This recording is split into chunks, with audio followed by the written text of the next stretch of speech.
તો સુરતમાં ફરી કાર ચાલક બેફામ બન્યો હતો। સુરતના કામરેજ તાલુકાના પાસોદરા નજીક એક ગમખ્વાર અકસ્માત સર્જાયો હતો। કાર ચાલકે બાઇક સવાર દંપતી અને ઉપરાંત એક બાળકને અડફેટે લીધું હતું। કારમાંથી દારૂની બોટલ પણ મળી આવી હતી। અકસ્માતમાં મહિલાને પગના ભાગે તથા યુવકને માથાના ભાગે ગંભીર ઈજા થઈ હતી। તાત્કાલિક રીતે બંનેને સારવાર માટે હોસ્પિટલ ખસેડવામાં આવ્યા હતા। ત્યારે અકસ્માત બાદ સ્થાનિક લોકોમાં રોષ છવાઈ ગયો છે।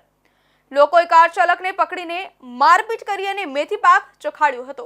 રાજ્યમાં અકસ્માતોની સંખ્યામાં સતત વધારો થઈ રહ્યો છે, ત્યારે દારૂના નશામાં બેફામ રીતે કાર ચલાવતા નબીરાઓ દ્વારા વધુ એક અકસ્માત સર્જવામાં આવ્યો છે। સુરતના કામરેજ તાલુકાના પાસોદરા નજીક એક ગમખ્વાર અકસ્માત સર્જાયો હતો, જેમાં કાર ચાલકે બાઇક સવાર દંપતી અને એક બાળકને અડફેટે લીધા હતા। અકસ્માત બાદ લોકોએ કાર ચાલકને ઝડપી લઈને મેથી પાક આપ્યો હતો। કારમાંથી દારૂની બોટલ પણ મળી આવી હતી। આ અકસ્માતમાં મહિલાને પગના ભાગે તથા યુવકને માથાના ભાગે ગંભીર ઈજા થઈ હતી। તાત્કાલિક રીતે બંનેને સારવાર માટે હોસ્પિટલ ખસેડવામાં આવ્યા હતા। અકસ્માત બાદ સ્થાનિક લોકોમાં ભારે રોષ છવાઈ ગયો હતો। લોકોએ કાર ચાલકને પકડીને મારપીટ કરી અને મેથી પાક ચખાડ્યો હતો। ઘટનાસ્થળે લોકોનું ટોળું એકઠું થયું હતું। સ્થાનિકોના આક્ષેપ મુજબ કાર ચાલક માદક પદાર્થના પ્રભાવ હેઠળ હતો। પોલીસ તપાસ દરમિયાન કારમાંથી દારૂની બોટલ પણ મળી આવી છે।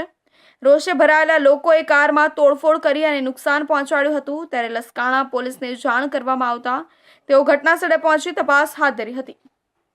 અકસ્માત અને તેની આસપાસની પરિસ્થિતિને લઈ વધુ તપાસ ચાલી રહી છે।